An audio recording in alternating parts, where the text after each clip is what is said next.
Okay, so we start with the homage to Buddha.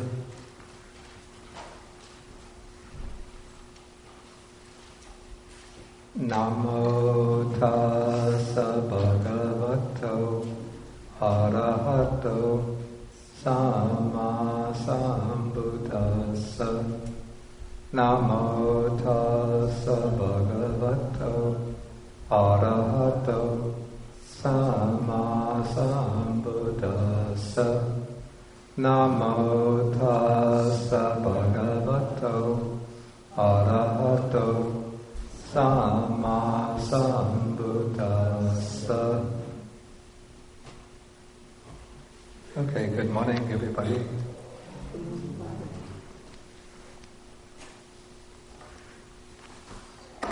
Okay, the last time we were discussing a sutta which was very heavy in matters of doctrine and dealing with the details of Buddhist practice, and dealing with very high stages of practice. Now we come to a sutta, actually it will be like a series of suttas, which focus on stories, and some of them have almost a legendary type of quality. And so, when we come to these suttas, it won't be so much me giving a lecture and just asking questions, but maybe we will explore some of these stories together and see what kind of significance we can draw out from them. Because I always believe that even though a story seems to be largely legendary, but there always seems to be some kind of message or instructions coming through the framework of the story. Okay, so this is the story. First, the sutta is number 81 in the Majjhima Nikaya. It's called the Ghatikara Sutta, and it's about a person named Ghatikara the potter. Actually, the word Ghatikara itself means pot maker. So, it seems to be more of a designation than a proper name based on his occupation.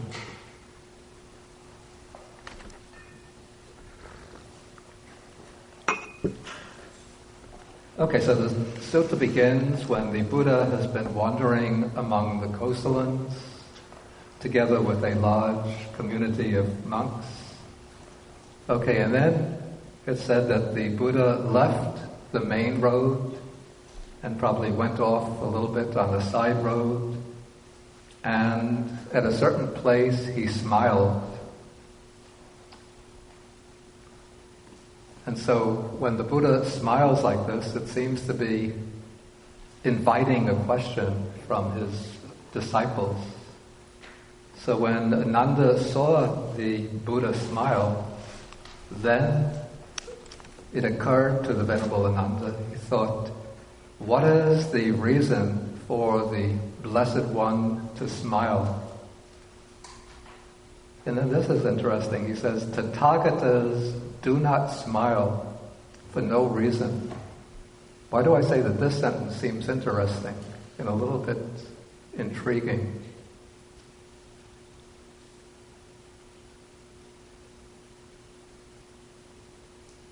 Does it refer to Sangha's feeling? Does it refer to the feelings that a Tathagata would or would not have? The feelings. That's not what I'm thinking of. I'd say that's too technical.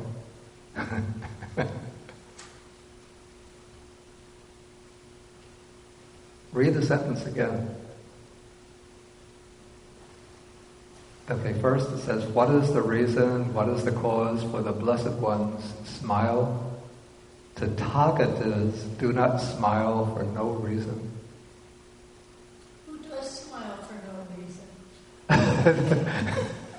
Actually, that's a good question. But it wasn't what I had in mind.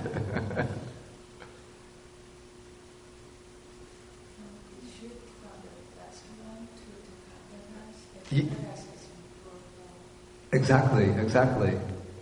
It's phrasing this point in a plural form. as though Ananda somehow knows what all of the Buddhas do and don't do. It seems a little bit puzzling. How does Ananda know this? I mean, I don't know. Could it be the Buddha told him? Or maybe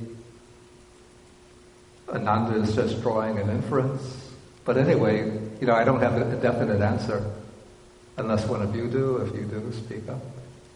But it just seems to me somewhat intriguing, even a little puzzling, that suddenly the text shifts from a singular, the Blessed One, the Buddha Gautama, who is standing right next to me, to a generalization about what all of the Buddhas do.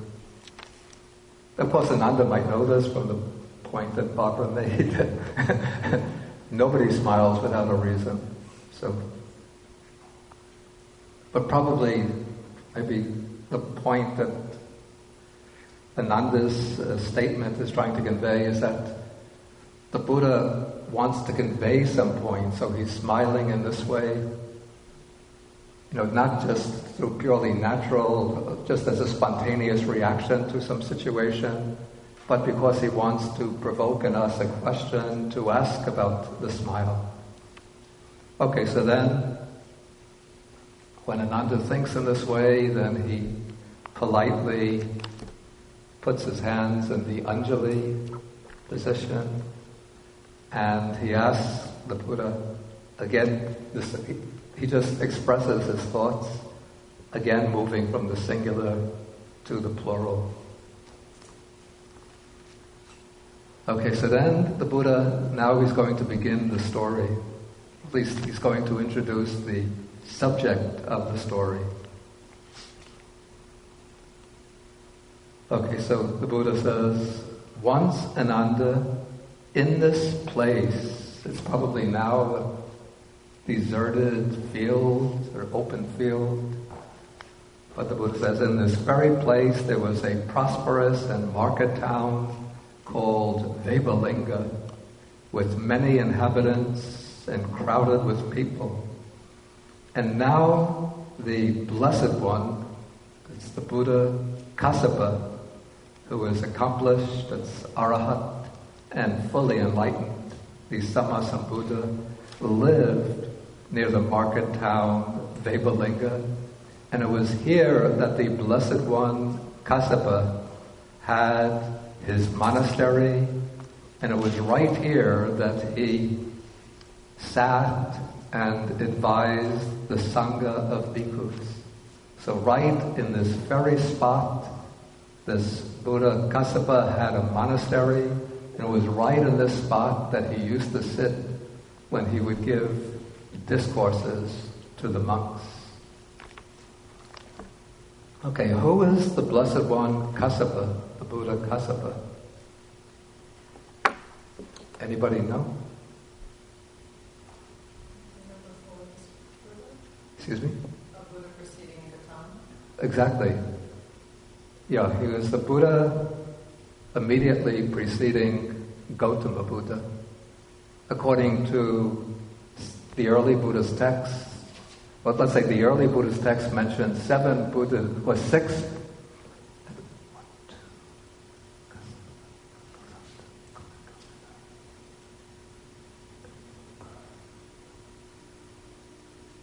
According to the early Buddhist text, Gautama Buddha is let me put it this way. The early Buddhist text mentioned 5 Buddhas who preceded Gautama Buddha. So the 5 who preceded Gautama, you go back, I think it's 91 cosmic cycles. It's the Buddha named Vipassi. Then he was followed by the Buddha named Sikhi. And those 2 belong to another world cycle, not the present world cycle.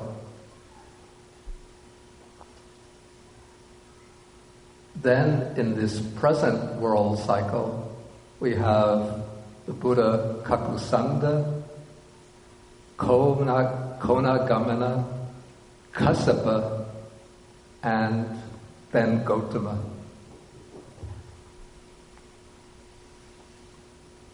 Okay, this is the traditional Buddhist belief, but it's not just a belief that appeared to arise in later times, but it's actually mentioned. This sequence or succession of Buddhas is mentioned several times in the suttas, in different Nikayas. And now this is a curious point that maybe some of you could help me out with.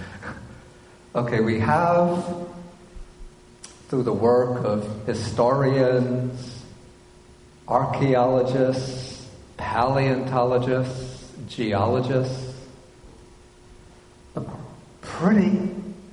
this is quite astonishing. We have a very accurate idea of the past history of humanity from the very time when beings who seemed little different from other types of apes got up on their hind legs and started moving about. And, through the fossil record, we could trace the evolution of these beings, the growth of the skull size to accommodate a increasing size of the brain. We can trace the migration of the primeval human beings, originally starting someplace in East Africa and spreading out across the globe. But maybe there was a separate line that began in someplace in China.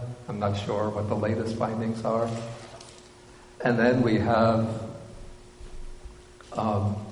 records of lifestyle of primitive man during the stage of the hunter-gatherer, the beginnings of agriculture, development from very primitive stage of agriculture through early civilizations up to Indian civilization in the time of the Buddha. And then we have pretty accurate historical records from the time of the Buddha up to the present. Of course, there might be some gaps here and there, but pretty much we can conjecture or speculate what took place within those gaps. But we don't have any record, nothing to indicate that in order for a Buddha to have arisen before Gautama, there would have had to be a fully developed Indian civilization. And not only that, but the Buddhist texts tell us the lifespans of these past Buddhas. And I think it said that the lifespan of Kassapa was 20,000 years, something like that. I don't remember the exact figure, but it was much, much longer than the lifespan of human beings today. I think the way it goes is that in Kakosandas, when the Buddha Kakosanda had arisen, in this very planet, the lifespan was 80,000 years, then it went down, or maybe it was 60,000 years, then Konakamana, it went down to 40,000 years. In the time of Kassapa Buddha, it was 20,000 years. And then when we come to Gautama Buddha, this is a way of kind of showing how humanity has degenerated over time. It said that the lifespan of the healthiest human being is 120 years. But most human beings will live 80 years or about 80 years. So we don't have any trace of a highly developed Buddha civilization in the archaeological records. We should find, beneath the archaeological finds coming from the Vedic period, there should then be traces of a Buddha civilization beneath that, but there's no traces like that. And there would have to be some kind of fossils to indicate, or at least artifacts to indicate, that human beings had extremely long lifespans. So how do we make sense out of that?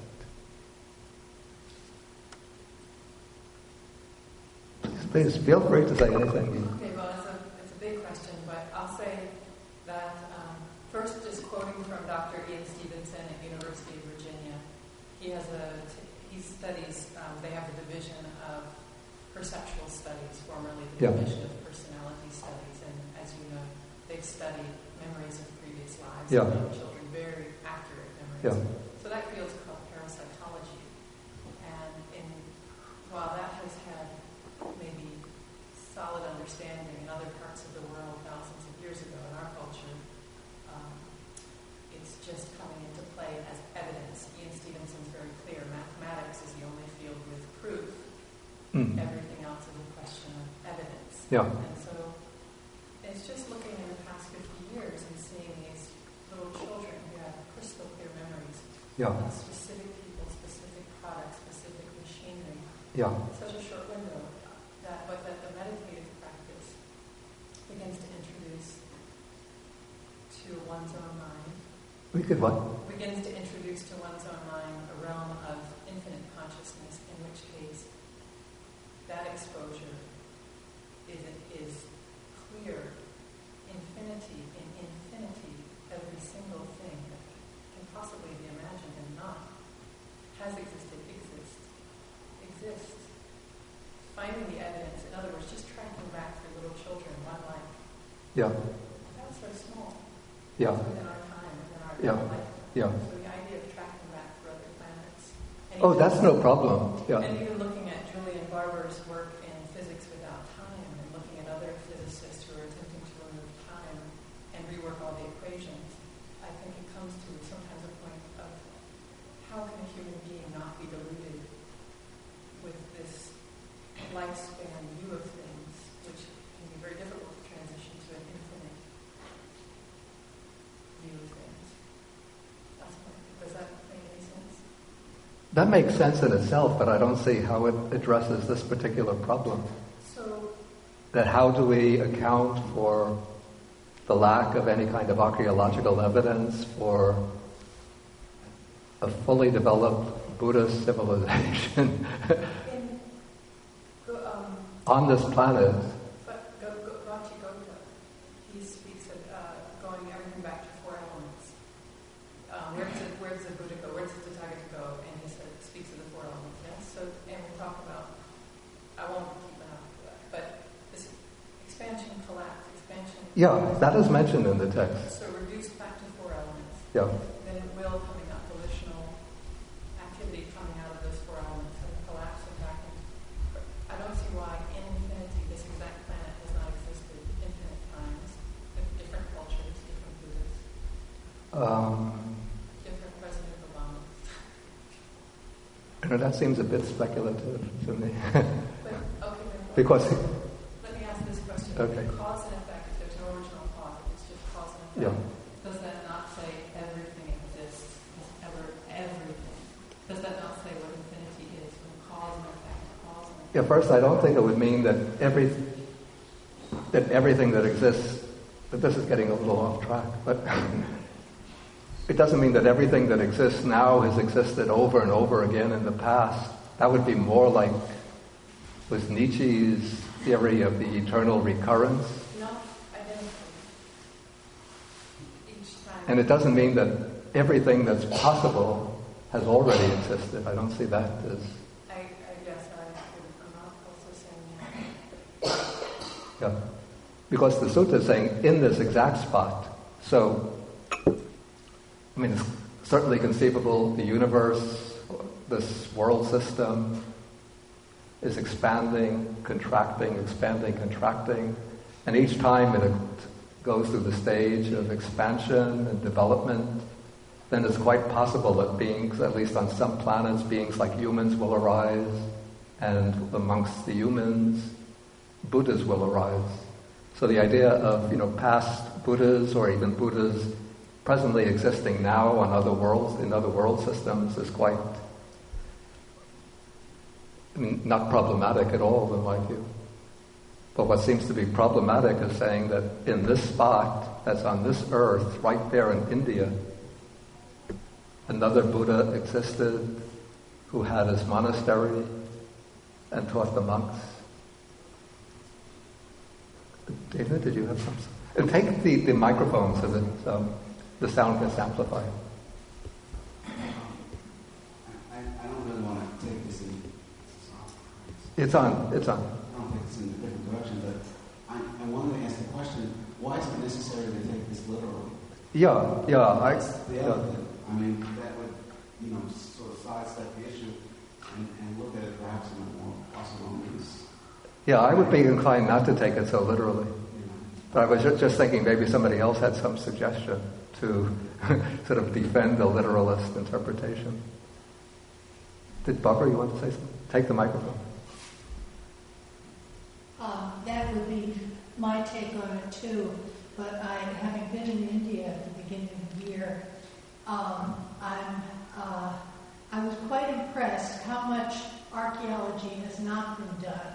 Mm-hmm. That they've just scratched the surface. And in fact, when they started, going back from the Chinese reports of what India, the original India was like, the earlier India was like, that India didn't really know these places were there. So they started digging. And that's actually true. Sanchi and all the places. And even one place, I was so impressed, where we just a little path to the buses, and I think it was Kushinagar, where that little path, as you walked, there were bricks that were starting to be revealed just by the path, so that there were more walls underneath that nobody had ever looked at. And there's one hill, that's a beautiful hill with a beautiful Bodhi tree on it. Mm-hmm. And it's actually a stupa, but nobody's ever dug it out. Okay. And you had also mentioned that at present there is, I think it's in Nepal, a stupa which is said to hold the relics of the Buddha Kassapa after his cremation. The relics were placed there. I've never been to see that stupa, and I don't know whether anybody has ever looked inside. Anybody who's alive now has looked inside to confirm whether relics are there. Then we would have to raise the question, are these really relics? Or somebody could put, just ordinary bones there and say those are the remains of a Buddha. Anyway, there are various problems about this idea. I don't know a solution. Okay, let us continue. And we don't have to take it so literally. That's maybe the simplest solution. But take it as sort of a story that's conveying a teaching lesson. Okay, so when the Buddha mentions this fact, then Venerable Ananda takes his outer robe, he folds it in four, and he asks the Buddha to sit on that spot. And so then he says that if you do so, then this place will have been used by 2 Buddhas. Okay, so the Buddha then sits down on the seat, and then he's going to now relate the story. So he says that he repeats what he said earlier, that in this place there was this prosperous town called Vaibhalinka, where the Buddha Kassapa had his monastery. Okay, and now we come to the main part of the story, that in the town of Vaibhalinka, the Buddha Kassapa had a supporter as his chief supporter, a potter named Ghatikara. As I mentioned earlier, the word Ghatikara is actually from kara, which means maker, and gata means a pot. So Ghatikara means a maker of pots. And Ghatikara, the potter, had as a friend, his close friend, a Brahmin student named Jyotipala. There seems to be some things of significance coming through here. I don't see our Richard Duffy. Is he here today? Usually he would catch the significance of this. But there seems to be something being conveyed, even very subtly, a message here. Can anybody see what it is? To get the message, you would have to know something about Indian society.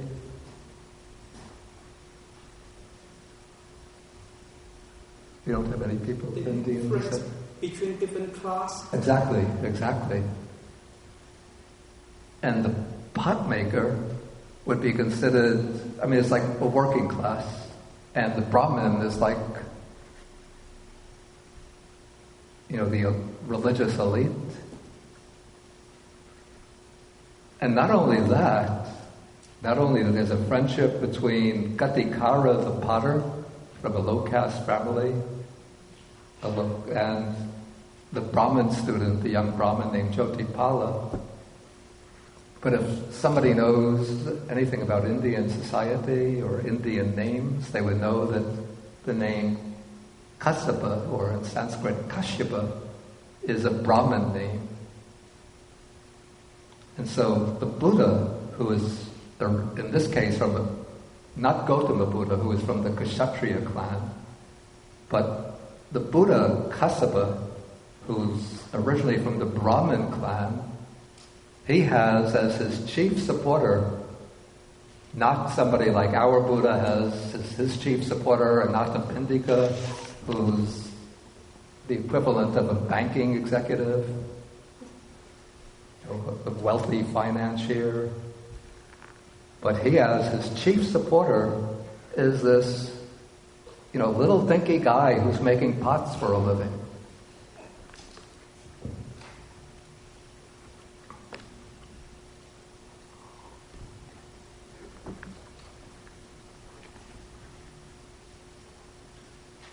It's as if maybe, I don't know if the comparison is fully respectful to the Buddha, but it's as if you were to go into, say, a Starbucks, and you were to see,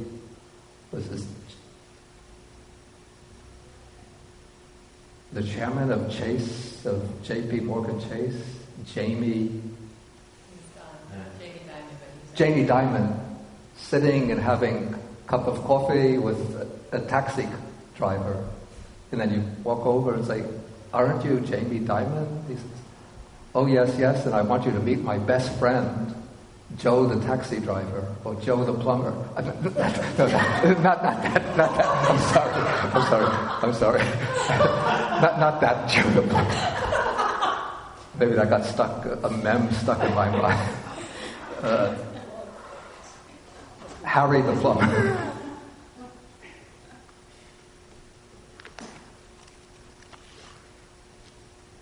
Okay, so now, one day, Ghatikara asked his friend Jyotipala, and then the important thing about Jyotipala that will be mentioned at the end of the sutta. Anybody know what that important fact about Jyotipala is?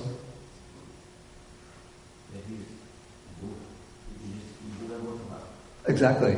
Jyotipala is a past life, it was a past life incarnation of the being who is to become Gautama Buddha or Shakyamuni Buddha. And so this story is actually somewhat like a Jataka story. The word Jataka means referring to previous births.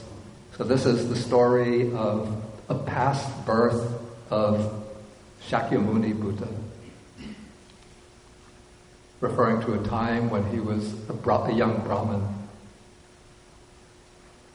Okay, so one day the potter Ghatikara addresses his friend Jyotipala and he says, "My dear Jyotipala, let us go and see the Buddha Kassapa. It's good to see the Blessed One who's an Arahant and the perfectly enlightened one. And then the Brahmin Jyotipala, who's going to become Gautama Buddha, says," I don't know if it comes through so well in English, when he says, "Enough." It's like, "Alang." It's like, get out of, what are you saying? Crazy idea. what's the use of seeing that bald-pated recluse? Uses the Mundaka Samadaka, that baldy head. It's a really derogatory term. And this was the kind of terms that the Brahmins in the Buddha's time would use, or at least some of them, those who were rather arrogant and puffed up with pride about their class status. That was the term that the Brahmins would use for the samanas, for the ascetics, even when sometimes they would denigrate the Buddha Gautama, by calling him a bald-headed ascetic, baldy-head. Okay, so a second time, a third time, Ghatikara tries to persuade his friend Jyotipala to go see the Buddha, and each time Jyotipala dismisses it with the same kind of derogatory remark. Okay, so then Ghatikara finally he gives up and he says to Jyotipala, let's take a loofah, it's a kind of bathing device, and some bath powder, and go to the river to bathe. And so they go to the river, they go into the river, and then I think Ghatikara had a sort of plot or a scheme in his mind when he took Jyotipala to the river. Okay, so he asks him again, let's go see the Buddha. Again, Jyotipala sort of dismisses the suggestion. Second time, a third time, he says that. And then now in paragraph 8, then the potter Ghatikara seized the Brahmin student Jyotipala by the belt and said, let's go see the Buddha, whose enlightened monastery is quite nearby. Again, Jyotipala dismisses the suggestion. And now paragraph 9. Then when the Brahmin student Jyotipala had washed his head, the potter Ghatikara seized him by the hair. Like in India, the men would grow their hair long, and the Brahmins would have really long hair, like.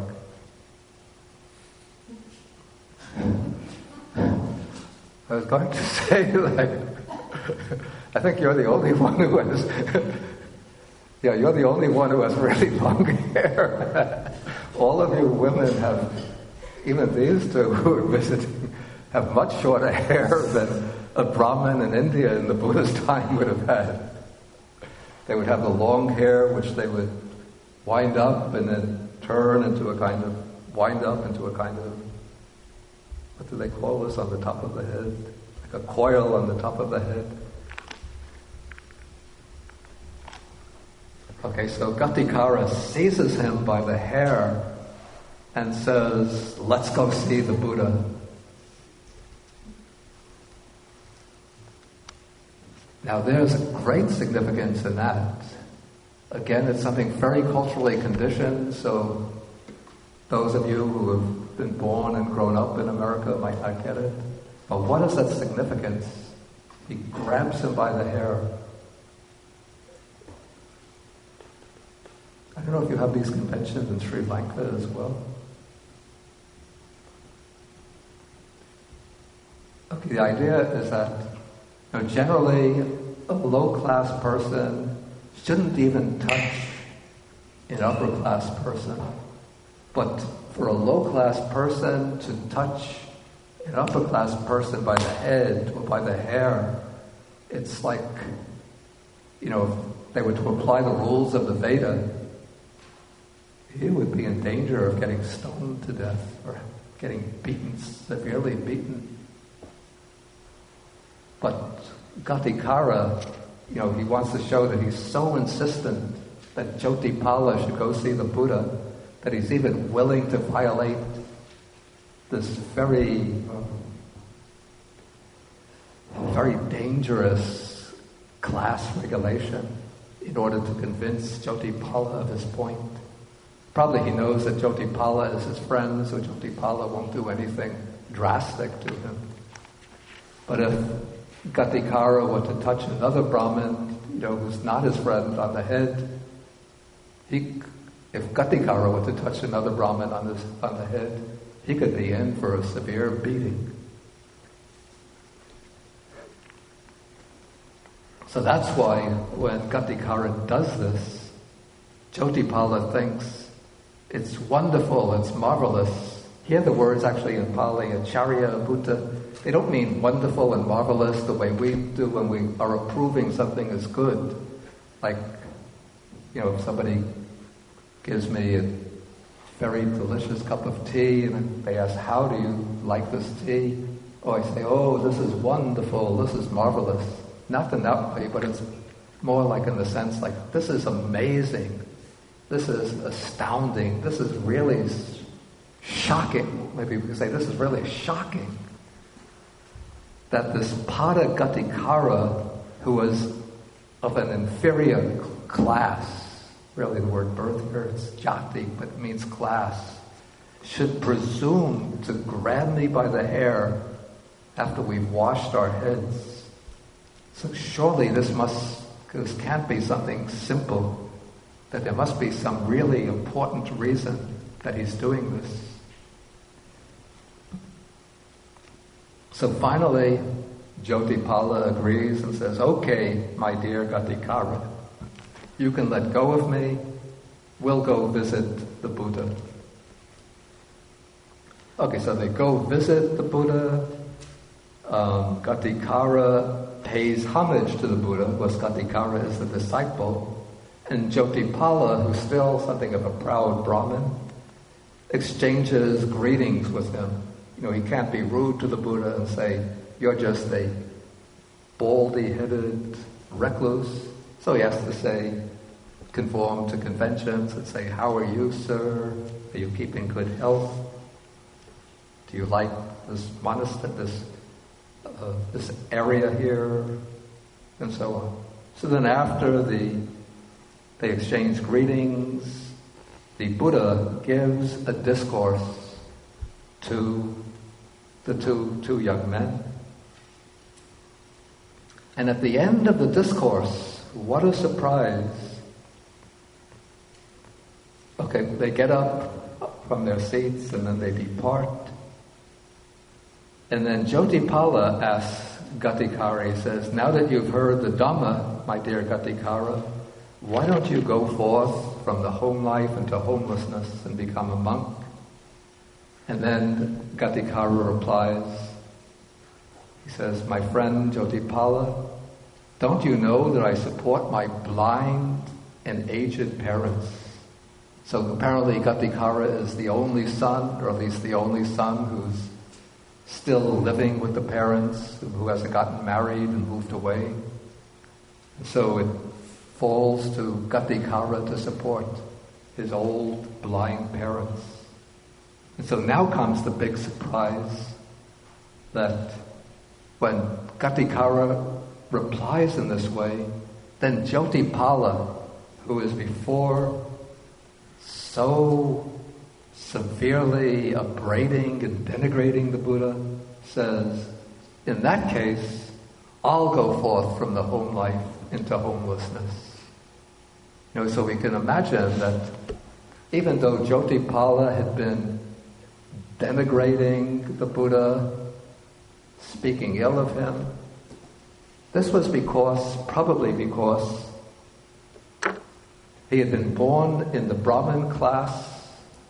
And this is replicating the situation in India at the time of the Buddha, where there was a kind of rivalry between the Brahmins and the Samanas.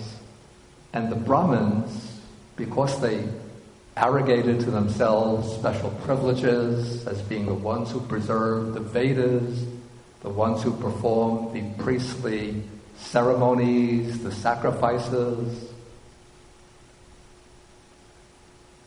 they thought that they were superior to the ascetics, who would just put on, ragged robes made out of rags and travel around without a home. And the Brahmins would usually marry and beget children And so they would preserve, the generations. They would preserve the human race from generation to generation, whereas the Samanas observed celibacy. Okay, so as a young Brahmin, you could say, the tendencies towards this condemning attitude towards the Samanas would have been planted in his mind. But I would imagine that over many lives, hundreds and thousands of lives, even many world cycles, the person who is now Jyotipala had been a follower of the Buddha, had made a vow under the Buddha to become a Buddha in the future. He had practiced paramis or paramitas. So he had, a vast treasury of wholesome accumulations deep in the deep strata of his mind. But it's like something like a jewel mine, which is covered over by a layer of soil, of dirt. So you just see the dirt, you think this is just useless land. We could throw the refuse here. But if we dig a little bit and we just crack through that layer of dirt, then we come upon the rocks that are holding the jewels. And so Jyotipala's mind must have been like that. So there are the jewels of his paramitas and his merits there, his meritorious deeds. But because he was born as a young Brahmin, he was always been conditioned by maybe his parents, his elders, who were saying, look at those ascetics, they're not working for a living, they don't recite the Vedas, they don't marry and have children, they're just traveling around in rags, they're begging for their food, useless fellows. Okay, but now once he heard the Buddha speak, the text doesn't give us any details, but when the Buddha gave the discourse, it sort of broke through. It was like a spade breaking through that layer of soil, and it reached it awakened a deep response in his heart, and so he made his determination to go forth and become a monk under the Buddha.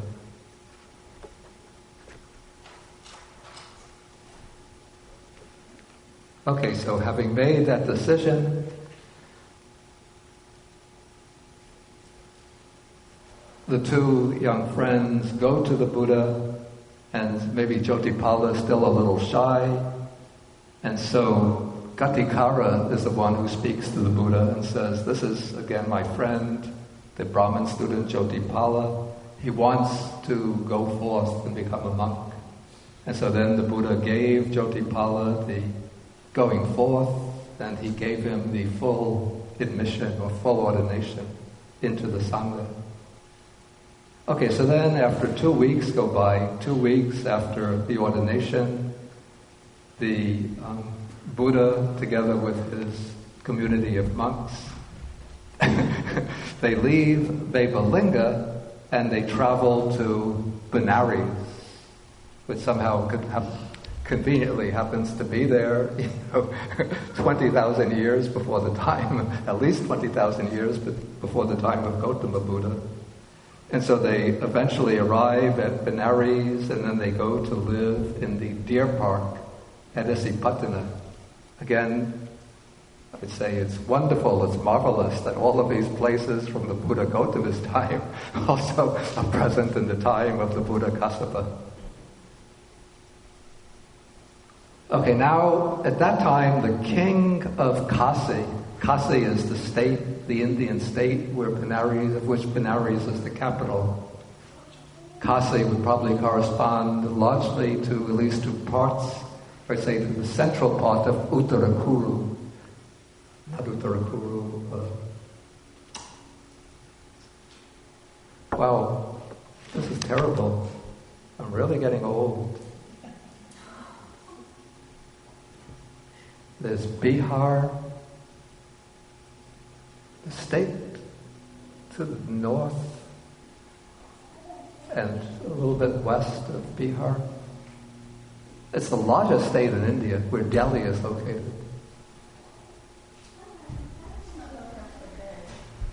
Uttar Pradesh. Uttar Pradesh. Thank you.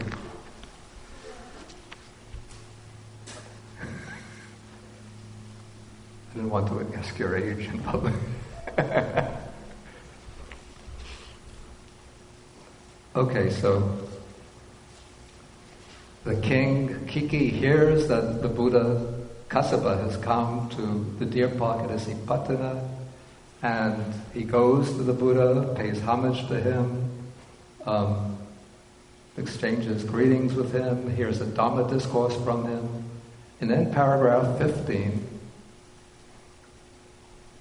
he invites the Buddha, together with the community of monks, to come to his palace the next day to take their meal. And so Buddha Kassapa, following the tradition, accepts in silence. Probably he just doesn't stay silent, but he probably makes a little gesture like this. It's a way, this is a rather unique South Asian gesture of saying yes. I think it's in India as well as Sri Lanka. A writer described it as if one were to delineate a figure 8 with one's chin. You know it.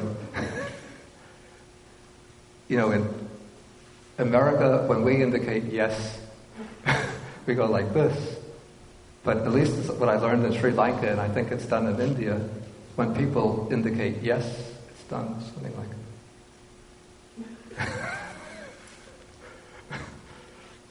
So when I first came to Sri Lanka, when I would be coming to my teacher for lessons, I'd say, the first few days, I'd say, Bhante, can I come to see you tomorrow afternoon for my Pali lesson?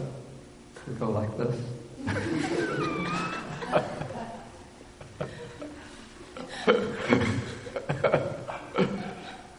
So I didn't come. So then when he saw me, he said, why didn't you come? I said, didn't you indicate that I shouldn't come to the lesson?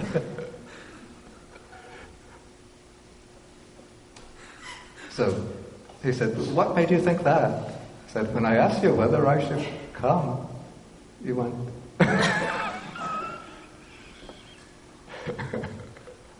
He said, oh, in our country, that means yes.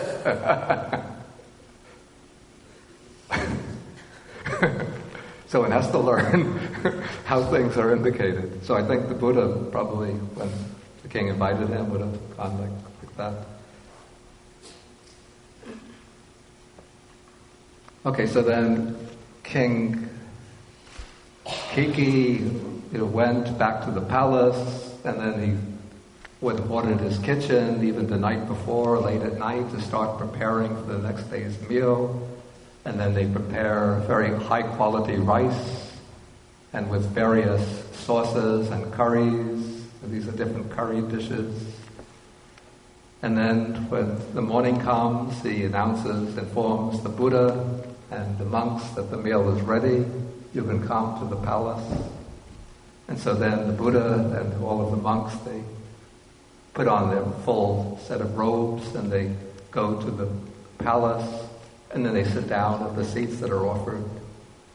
And then the king serves the Buddha and the monks with a meal. Then when the meal is finished, he sits down on a low seat next to the Buddha. And then he says to the Buddha, this starts the quite important passage. He says, Venerable Sir, Bhante, let the Blessed One accept from me a residence for the rains here in Benares, so I can do such service to the Sangha. Okay, now what is this residence for the rains? Now this is a custom established even in India before the time of the Buddha amongst the different ascetic communities. in India and parts of Southeast Asia as well, the seasons are very fixed, and there's a particular season which begins usually about middle of July and it lasts till about the middle of October. It varies from year to year. We would say sometimes early July till early October, late July to late October, when the monsoon rain arrives. And so every day there are heavy rains falling, and so it's very difficult to travel around. So in India it had become the custom, going back to time immemorial, for the different ascetic communities to settle down in one place for the 3 months of the rains, during the rainy period. And they call that now the rains retreat or the rainy season residence. And it then becomes customary, at least this is done in the Buddhist tradition, sometimes people will ask one monk or a group of monks, rather than just having them live in their own regular monasteries, they'll invite them, they'll build a special residence for them. Or there'll be maybe a cottage, which is a bungalow, which is not being used, that they have. And they'll invite them, please come here and stay for the rainy season. We will provide you with all of your requisites. And then the monks will stay there for the rains retreat, 3 months of the rains retreat.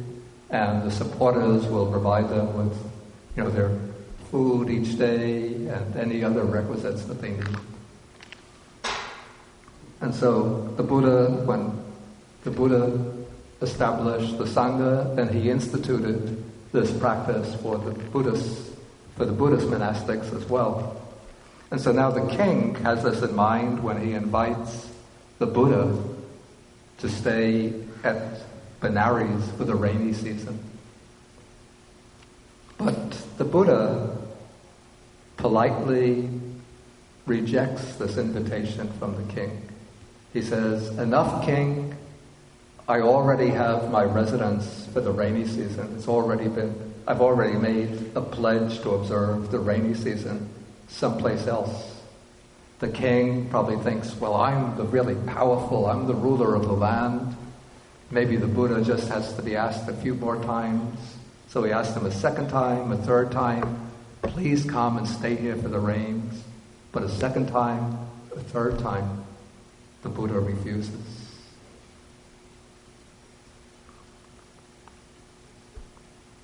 Okay, then the king, when he's refused 3 times, he becomes very disappointed and sad. Okay, so now the Buddha wants to cheer up the king. I think that might be his motive. I'm sorry. The king is the one who asked the question first, so he says, he's asking this with the pride of the king.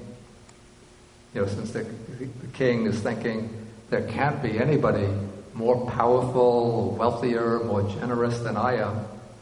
So he asked the Buddha, do you have a better superior than I am? Somebody who's superior to me? And the Buddha says, I do, great king. And then he says that there's this town called Vebalinga, and there dwells a potter named Ghatikara. And he is my supporter, my chief supporter. When he says that, what is the king thinking? What?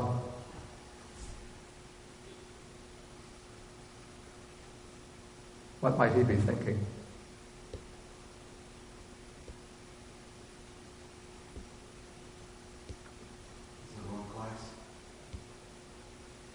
I don't think, though, that he's thinking so much in class terms, though it's on the right track. Maybe just that he's being teased or made fun of, I don't know. Maybe that he's being made fun of. Not quite being made fun of, but... Maybe he have to take down whoever has more power than he is? Say again?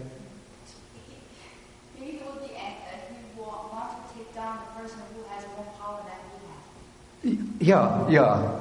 He's like a bit shocked and astonished that he's like the most powerful guy in this part of India.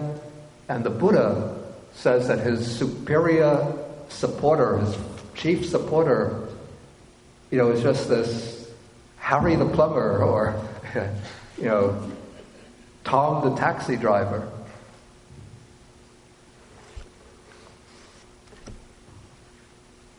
It's like, well, I don't especially like Jamie, but okay, I go into, maybe, say I go to California, by chance I meet, what's his name, Bill Gates, okay. Bill Gates says, Bhante, we want to build a little cottage for you near the Microsoft office, where is it, Washington State? Or maybe I meet chief executive of IBM, and he says, we want to build a little cottage for you to stay for the rains, near our headquarters. And I say, thank you very much, but I have this, some quite ordinary supporters near Zhuangyan Monastery, and they'll look after me during the rains. Maybe a guy who's a computer, working in the computer. Well, then Bill Gates might use his influence. Somebody who's working in tech industry in, was it New Jersey Technical University?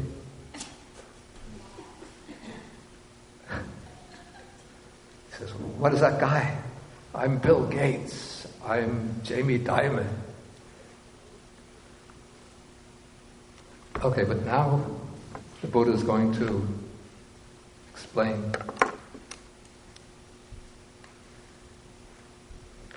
Okay, so he says, you were very disappointed and sad, great king, but the Buddha Ghatikara, he never gets upset, he never gets disappointed. I guess his mind is always equanimous. And now the Buddha is going to explain the virtues of the Buddha Ghatikara. The Ghatikara has first, he's gone for refuge to the Buddha, the Dharma, and the Sangha.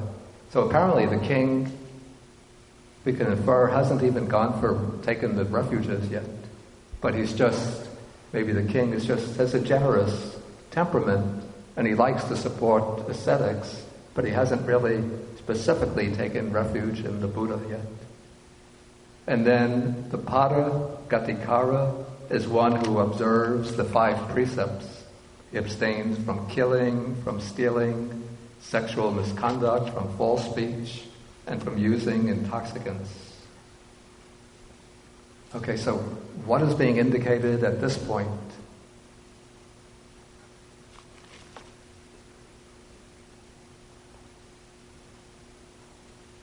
Just take taking the refuges and precepts together.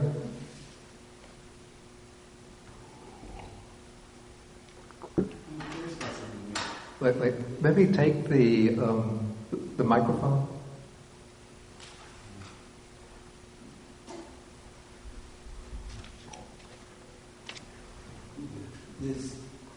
First is the discussion of class when what's his name? Touches the hand. Yeah. Right. You're not supposed to do that. This is the Yeah. class. And it's got Kara, which is the lower class. Yeah. And Ghatikara is the friend of the Buddha. The supporter of the Buddha, yeah. So I'm just wondering if the Buddha ever had anything to say about classes, or did he see people as equal? Yeah, the Buddha spoke about social classes. He did. Yeah, I don't want to go into this now because it would take us a little bit off track. But maybe to put it in a nutshell, the Buddha didn't try to revolutionize or reform the Indian. First, the class system that existed in the Buddha's time, we wouldn't call it the same as the caste system that exists in India today. But society was divided into 4 social classes. The Brahmins, who were the priestly class, the Kshatriyas, who were the administrators, the rulers, and the warriors, the Vaishyas, who were like the business class, and the landowners, and the Sudras, who were the working class. And then there were people outside the class system who performed like what was considered the low and menial type of work, the really low and menial type of work, like collecting garbage and refuse and sweeping up excrement and things like that, and handling corpses. Okay, that class system later sort of became ossified in the form of the caste system with many subdivisions. So the Buddha didn't actually try to transform the class system, maybe because he saw that it was just so deeply established in India. But what he said is that one's sort of the true test, or the true criteria for judging a person is not the class that he belongs to, but the person's moral qualities and wisdom. And within the monastic order itself, he abolished the class distinctions. So everybody who becomes ordained gives up their class designation and becomes known just simply as a monastic. So he's making a statement to the king that he doesn't want something from him.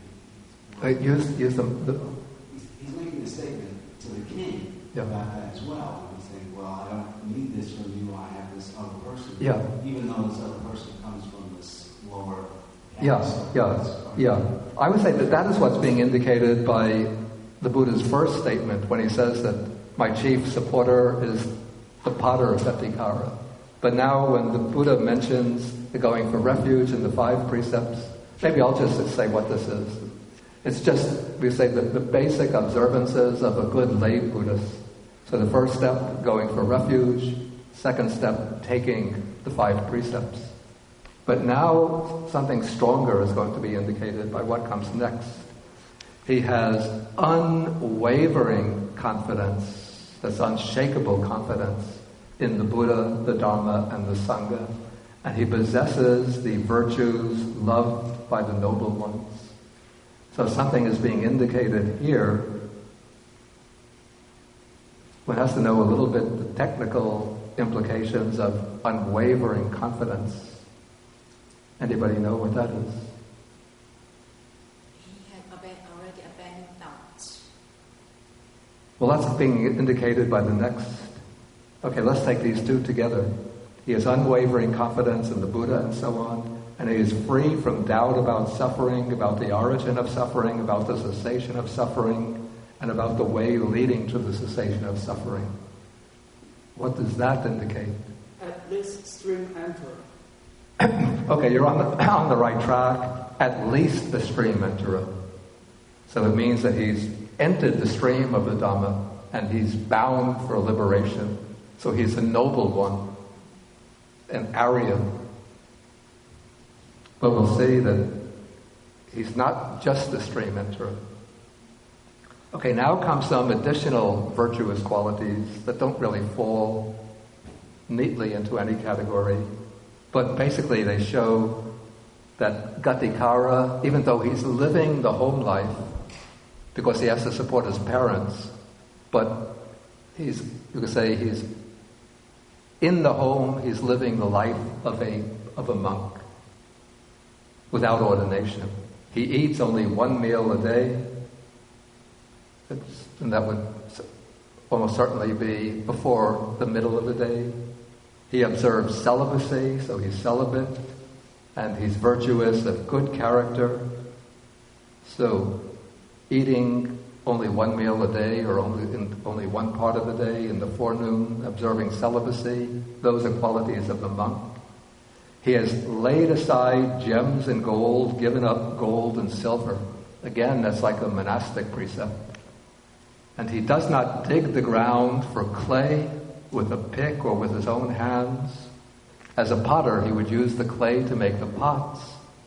But there's a monastic precept against digging the ground or cutting through the ground, probably to protect the living beings, the beings that live in the soil.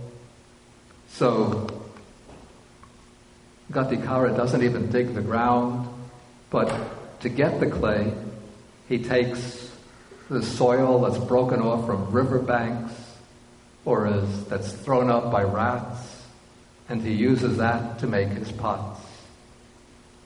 And then he doesn't sell the pots for money, but he lays out the pots, the jars and the pots. Probably he has some shelves in front of his house. And he says, if anybody wants the pot, they can take the pots, but they should put down some foodstuffs as a kind of exchange. It's like a barter system. Some rice, beans, the lentils, and so on.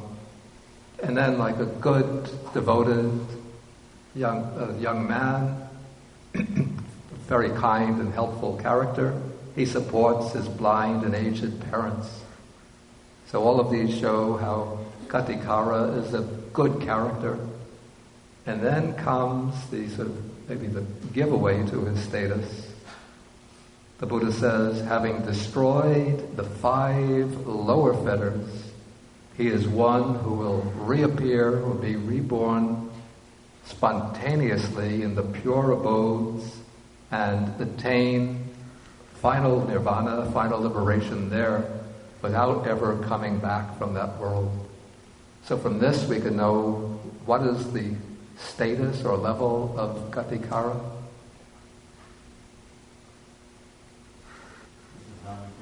Exactly, he's a non-returner. That's the stream enter is like the first level of realization. Then the second level is the level of the once returner, and the third level is the level of non-returner. He's not yet fully liberated, but he's cut off the 5 lower fetters. That's the fetters that bind us to this world of sensual desire. And so he's taken rebirth in the pure abodes, and there he'll achieve final liberation. Okay, now the Buddha tells some stories about some of the behavior, or some of the aspects, some further aspects of the potter Ghatikara. Okay, so the Buddha here, this gets a little confusing. Okay, this is the Buddha Kassapa. It's actually the Buddha Gautama telling the story placed in the mouth of the Buddha Kassapa relating the virtues of Ghatikara. So it's like a play within a play, a story within a story. So Buddha Kassapa is saying, one time when I was living at Vabalinka in the morning, I went with my bowl to Ghatikara's house, and then the parents were there, so I asked them, where is the potter? And the parents replied that your supporter has gone out, but you can take some rice from the cauldron and some sauce. This would be like probably lentils, dal, curry dal, or curry beans of some sort. You take it and eat. So the Buddha does so and leaves. Then later, when Ghatikara returns, somehow he must notice that the rice and the sauces have been taken. So he says, who has taken the food from the cauldron? And then the parents say, it was the Buddha Kassapa who did that.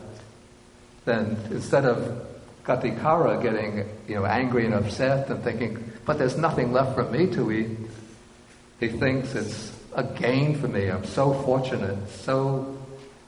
It's been such a great benefit for me that the Buddha Kassapa has so much trust in me that he'll just take the food that's left in the cauldron and the saucepan. And so when he heard this, then Ghatikara became filled with rapture and happiness, piti and sukha, for 2 weeks. And his parents were also happy for a full week. Because they have the heart or the mind of generosity and the mind of deep devotion to the Buddha and the Dharma. And so when they hear this, then they become full of joy.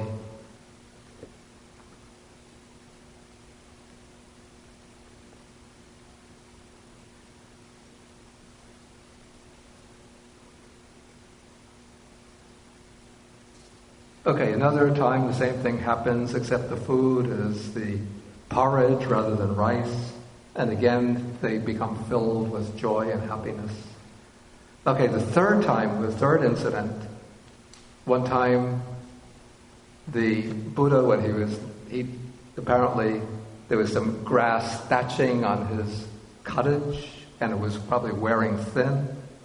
And so he sends the monks to the potter's house to find out if he has any extra grass, not like grass here, but more like hay, to be used for thatching of the roof. And so he says, go find out if there's any grass or hay on the potter's house that can be used for my cottage. And the monks report that there's no grass over at his house, but there's grass thatch over his workshop. And now the Buddha, this would seem a bit presumptuous, for an ordinary person to do this. But the Buddha says, go monks. I think I would get angry if I came back to Taishu Hall and I saw a hole in my roof. I asked Jin Lee, who came and removed the tiles from the roof of Taishu Hall. And she said, Buddha Shakyamuni was here, and he sent the monks to take off the tiles from your roof. Even though I'm a monk, I was start grumbling and complaining. How can the Buddha do that? What he wants to drive me away from Taishu Hall. It's going to rain tonight. I'll get drenched with the rain. Go back to his monastery. Tell him I want those tiles back. Okay, but the Buddha sends the monks to the potter's place. He says, remove the grass from the potter's workshop. Okay, so the monks do so. And then while they're taking away the grass, the potter's parents, they're blind, so they don't know who's doing this. So they ask the monks, who are you guys taking away the grass from the workshop? And the monks say that we are the monks, the disciples of the Buddha Kassapa, and his hut has been leaking and he needs some grass to repair it. And so we want to use the grass for that purpose. And then the parents, they're delighted and they say, take it away, dear ones. Okay, then when the Ghatikara returns, he asks his parents, he's a non-returner, so he doesn't get angry. But he's a little puzzled, so he says, who came around and took away the grass that was covering my workshop? Now there's an open space there. And then the parents say, it was the Buddhist monks who did that, my dear. They were taking the grass in order to repair the hut of the Buddha Kassapa, which has been leaking. Then the Pata Ghatikara, again, he gets filled with joy and happiness. And also the parents, he gets filled with joy and happiness for 2 weeks. And the parents are filled with joy and happiness for a full week. And then a bit of a miracle takes place here, that the workshop remained for 3 whole months. This must be a rainy season when it's raining. So for 3 whole months, it's raining. but and there's no grass covering at least the part of the roof, but the rain doesn't come into the workshop. This is probably through what we call the anubhava, the spiritual power or blessing power of the Buddha, or the Buddha, Dharma, and Sangha. Okay, so now the Buddha Kassapa has finished relating the story praising the virtues of his disciple Ghatikara. And when the king hears this, then he becomes full of anumodana or mudita, altruistic joy, sympathetic joy for the pada Ghatikara. And he says he's so lucky, he's so fortunate that you, the Buddha, rely on him in that way.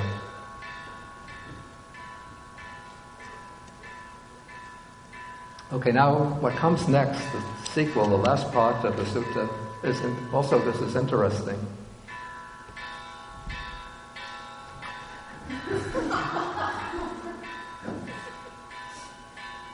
Have to bear it with equanimity.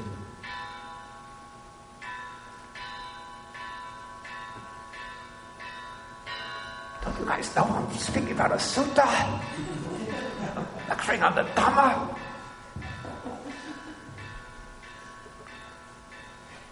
Okay, so then the king, he sends, he knows that from the Buddha story that the potter, he's already low class, so he gets the idea the potter is pretty poor, he has to make pots, and he doesn't even accept any money, but he'll just exchange the pots for gifts of rice and beans and lentils. So the king has 500 cartloads. We have to remember that 500 is usually an exaggerated figure. It just means, many, many cartloads of red rice stored in the sheaf.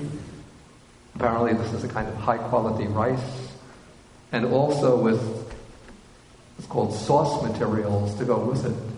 This would be like lentils, beans, various vegetables, spices, to make the dishes to go along with the rice.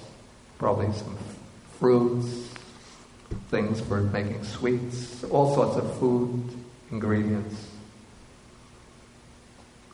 Okay, so then the king's men, they come to the Pata and they tell him what the king has sent to him.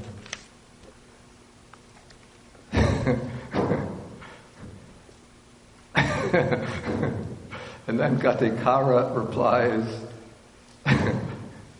the king is very busy and has a lot to do. I have enough. Let this be for the king himself. You can return this to the king. Okay, why does Ghatikara reply in that way? What is the message being conveyed here? Do you have the microphone?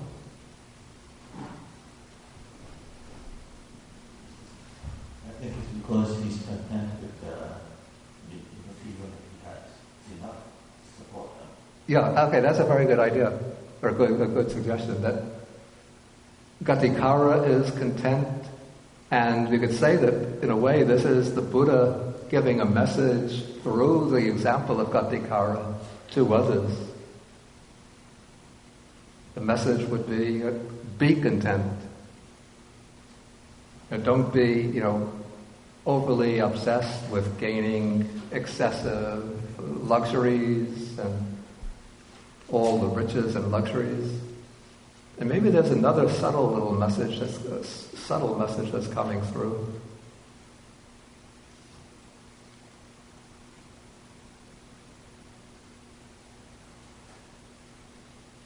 I don't know if any of you have had close relations with kings.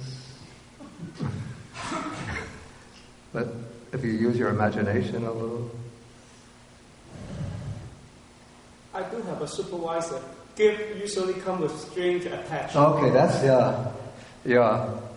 Be a little careful of, getting too close to those in power. Of course, they could have their own agendas in the background.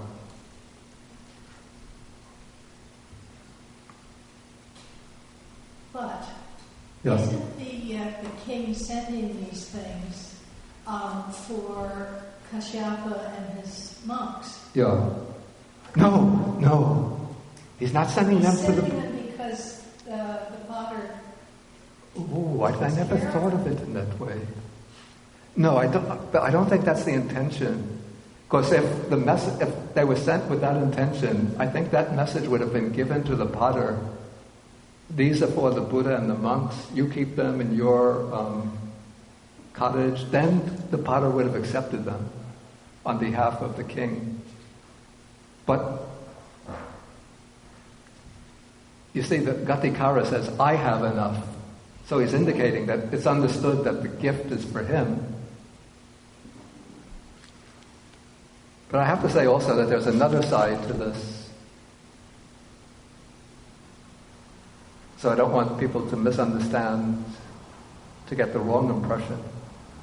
Maybe this is leaning a little bit to the extreme of contentedness. Maybe because the king is giving this gift. Maybe, as Johnny suggested, maybe it was some hidden agenda. So maybe that's why Ghatikara is refusing. Because it's considered polite within the Buddhist monastic circle. When some people offer something, it's considered always polite to accept at least some of it. Even if one doesn't need like 500 carts, but he could say, what I would suggest to Ghatikara, okay, you don't have to take all 500 carts, but put out, the pot and let them fill one pot with 2 pots, 1 pot with rice, 1 pot with beans. You could put out some dishes to take spices and vegetables and other things. So accept some portion, but don't refuse everything. So within the monastic tradition, it's always considered, the polite thing to sort of honor the generosity of others, even if one doesn't need something, to at least accept a little bit. Like, in the days when I was living in Sri Lanka, when we go on alms round, sometimes there might be like 7 houses we might go to. And sometimes by the time we get to the 4th house, people have given rice and some, other dishes to go with the rice. So 7 houses within a hamlet, a cluster of houses. So there's, in the bowl is, we get enough already. The bowl is getting pretty full with 4 houses. But 3 other families, where people are standing out with their bowl of rice and there's some other prepared vegetable. So, we want to give them a chance also to make an offering. So, we don't reject them and say, no, I have enough, and then turn around and walk away. If we go to the other houses, we just say, tikak, tikak. It's just like in Chinese, itian tian, just a little bit. And so they'll put like a soup spoonful of rice. Then we say, okay, not go, eti, enough. And then we take a spoon of the curry, like dal or some vegetable, then go to each of the other 2 houses and accept just a little bit. Because even though it's more than we might need individually, but we give to either some of the other monks or the men who are working in the temple, so that it'll always get used. And if it's too much for them, too often we had to do this, but to give to the monkeys, because we had like 3 troops of monkeys around the hermitage. One would come right at lunchtime, another would come about 12:30, another third group would come about 1 o'clock. Okay, so Okay, so just the final part of the sutta. Okay, now the Buddha Gautama has finished relating the whole story with that statement. And now we're back to the Buddha Gautama speaking in the present time. So he says, "Now, Ananda, you may think thus. Certainly someone else was," let me put it in better English. "Certainly the Brahmin student Jyotipala on that occasion was somewhat else, but it should not be regarded in that way.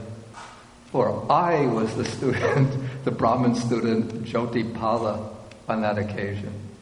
So here the Buddha Gautama of Shakyamuni is identifying himself as Jyotipala. And this kind of trope, is that what you call this? A kind of a fixed kind of passage? This becomes very common in the Mahayana sutras, particularly like in the Lotus Sutra, Saddharma Pundarika. Yeah, Hawajin. Pericope, I think you call it, yeah. Pericope. Repeated structure. Pericope is more like something like, or something like, then the Brahmin Janusoni exchanged greetings with the Blessed One, and after they had finished their greetings, he sat down to one side and said to the Blessed One. I think that's a pericope. I'll have to look in the dictionary. But this kind of figure you get very often in Mahayana sutras. I think what comes to mind is the Lotus Sutra, where you get the Buddha, Shakyamuni is telling many, many stories about the past. Not just back to one earlier Buddha, but this is going back countless world systems, countless aeons. Then at the end of this long, very elaborate story, he'll say,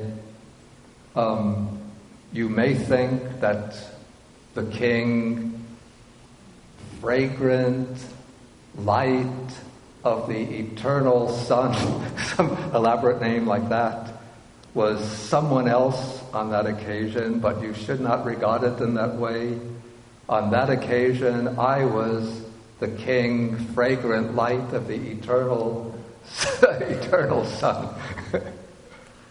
Okay, so this is the end of the sutra. Okay, so we could have some further discussion after the lunch. Maybe we'll come back at, say, 12:15 or so. And next time we'll take the Ratapala Sutta. That's also a sutta which is given in the form of a story.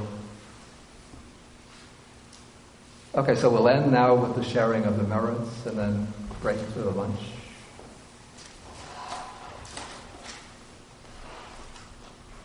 Akasata chabumata deva naga mahidika punyantam anumodika chirang rakantu sasanam. Akasata chabumata Deva naga mehedika punyantam anumodika chirang rakantu desanang akasata chabumata Deva naga mehedika punyantam anumodika chirang rakantu mang parang etavata cham hei sampadam punya sampadam sabbe devanumodantu Sabba sampati siddhya, the short way. Sabbe bhutanumodantu. Sabba sampati siddhya. Sabbe sadanumodantu. Sabba sampati siddhya. Bhavagupadaya vichihetato. Etantare satakayupapanna. Rupya rupicha sanya sanino Dukha pamuchantu, ， ， ， ， ， ， ， ， ， ， ， ， ， ， ， ， ， ， ， ， ， ， ， ， ， ， ， ， ， ， ， ， ， ， ， ， ， ， ， ， ， ， ， ， ， ， ， ， ， ， ， ， ， ， ， ， ， ， ， ， ， ， ， ， ， ， ， ， ， ， ， ， ， ， ， ， ， ， ， ， ， ， ， ， ， ， ， ， ， ， ， ， ， ， ， ， ， ， ， ， ， ， ， ， ， ， ， ， ， ， ， ， ， ， ， ， ， ， ， ， ， ， ， ， ， ， ， ， ， ， ， ， ， ， ， ， ， ， ， ， ， ， ， ， ， ， ， ,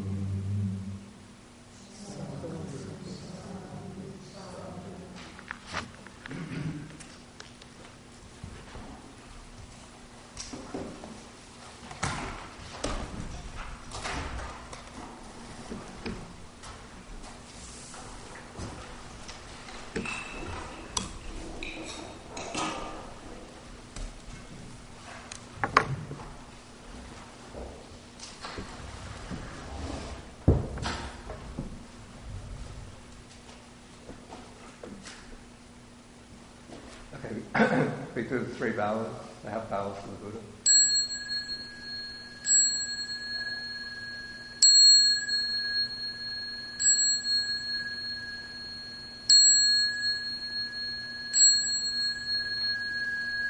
Both of them.